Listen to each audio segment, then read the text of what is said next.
Hi, I'm depressed. For those of you who don't know me personally, you know me because I'm Amir Khan's daughter, and therefore you know those sets of privileges that I have. I'm financially well off, and I've always had everything that I could possibly need, and probably more.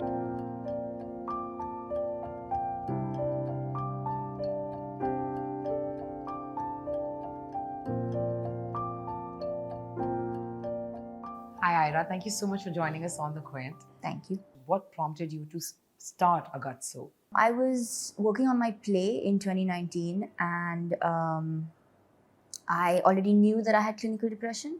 I was talking to someone, and they were telling me about how A.R. Rahman had come out about his anxiety and how it really helped to have someone who had been through it talk about it.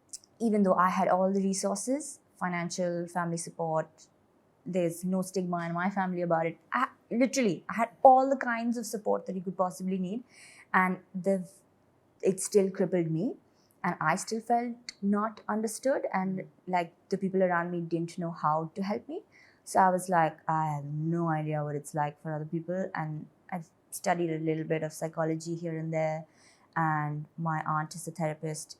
So I felt like I had words to articulate things that people otherwise struggle to do. So looking back, that's why I realized I started the company out of. Ira, the thing is, I think in our country today, mental health is accessible, but it's also very inaccessible because of how much it costs, right? So, what is your foundation going to be doing different that will make it more accessible? We've decided to do a subsidized therapy model. So it's a sliding scale. You can pay anywhere between 750 rupees to 50 rupees per session, Wow. whatever you can afford. Coming from the family that you do, how was it that your parents and your friends really helped you cope with it? It's always been okay to go for therapy in my family. In fact, my mother sent me for therapy when I was 12, and I really didn't want to go for therapy, but she was like, you must go for therapy. But I told my parents about not being okay after it had reached the point where I didn't eat for 4 days. And then I wrote my mom a handwritten letter, and I posted it from the Netherlands to Bombay. I could have sent her an email, I could have sent her a text message, but I decided to send her a post. There is so much resistance that we have to asking for help for many reasons. So I realized that what happened in my head was that I was like, my parents are too busy, they're doing too many important things with their lives, and I was trying to rationalize my feelings. And so I kept thinking, I know everything that is going on. There is nothing anyone else is going to be able to do to make this better. I have thought through every scenario. I've thought through all of this, and I'm a fairly intelligent human being, so it's not like they're going to tell me something new that I'm not going to know. So then if I tell them I'm upset, they're just going to be upset that I'm upset, and none of us are going to be able to do anything about it, so I'm just not going to tell them. Which is strange, because I knew depression is a thing, and it took me years to be like, oh, okay, something's wrong, I need to ask for help.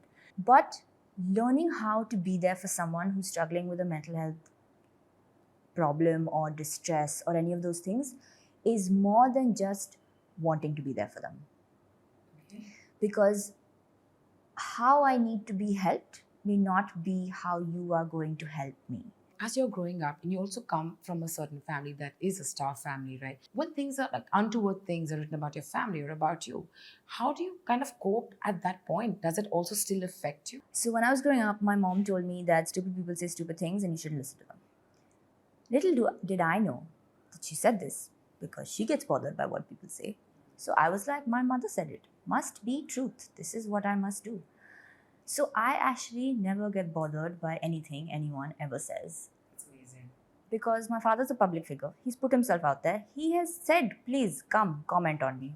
Literally, he's given you permission to do that. He's decided to become a public figure. I don't read the newspapers, and I don't look at the news. My therapist says it's because I like to live in a bubble. If anybody, even if like Man of Steel, had to read 900 negative comments, it doesn't matter if the hate is not even directed at me anymore. If you have to read so much negative stuff, you're going to feel low.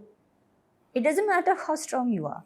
So I just never ever look at my comments. Apparently, like, I was being trolled on the internet and I had no idea. So some 3 people sent me a message saying, I hope you're okay. And I was like, I'm not, but I have a feeling we're not talking about the same thing because I didn't tell anyone who's not okay. Earlier, you mentioned that, of course, because you come from a family where your father is a public figure, so he has opened himself to up to this, right?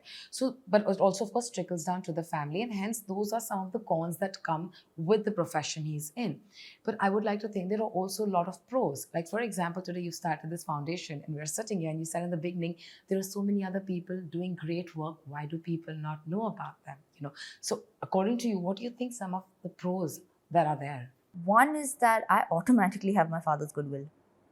Now, That is very true. he's done lots of good things, so people just trust me blindly. Now, that means the second I screw up, it'll all go down the drain. Okay? That kind of pressure. If I make even the slightest mistake, it will blow up in my face and then his. So I have to be very, very responsible and aware of that goodwill that I have implicitly gotten access to, and it really helps. So, like, also sometimes I do check my message requests on Instagram, and they've been people who sent me really sweet messages. And they trust what I've said only because I'm my father's daughter. Otherwise, why would they listen to anything I have to say? I categorically remember this video that you had put up talking about what you were going through. Putting yourself out there like this takes a lot of courage, right? It doesn't, is what you're saying. Courage is subjective. If I'm afraid of a dark room and I walk into a dark room, I'm being brave. If I'm not afraid of a dark room and I walk into a dark room, I'm not being brave. I was afraid of looking at my depression and trying to understand it and work on it. Telling everybody about it is not me being brave. I'm not afraid of telling people about it. Different aspects of it are going to be scary for different people because I have always had so much support in my family and my friends that I was never worried about being judged for being like that. But that also made me be able to share completely openly and freely, which hopefully made some other people feel better. I remember reading certain things that said, but you're Amir Khan's daughter. How can you feel like that? And I thought, what? Just because someone comes from a certain strata of a society doesn't mean they aren't allowed to feel a certain way. I think that I understand where they are coming from. Because if I don't have money and I'm struggling to pay off my loans and do these things, and then I see Amir Khan's daughter cribbing about how she has depression, I'm going to be mad at her. I don't begrudge them that feeling of frustration, but that's not true. And the reason that I would very adamantly want to bring that out is that, forget me, there will be other people who are rich, who may not be. Absolutely. And they are genuinely struggling. And it can happen to anyone and everyone because we all feel pain. One last question now is, when you're having a day that you're not really feeling at your optimum, right? What are some of the tools that you equip yourself with on that day? So every day is different.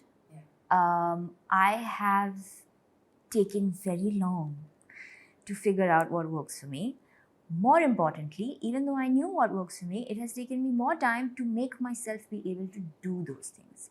Knowing what makes you feel better is 10% of the battle. Actually convincing yourself to do those things is about 80% of the battle. Change of scene helps me. Talking to Bobo helps me a lot. He's awesome. Genuinely changes my mood entirely. Push-ups. You said push-ups. I'll die if I have to do push-ups on a day when I'm feeling awful. It'll force you to stop thinking about the thing you're feeling awful about and focus on the push-ups. Yeah. See, honestly, it depends on what you need at that point. If I'm having a bad day because I've not rested, then I need to rest. But if I'm having a bad day because I'm just a little off, then I need a distraction and a change of mood. All right. Thank you so much for talking to us and good luck for your foundation. Thank you.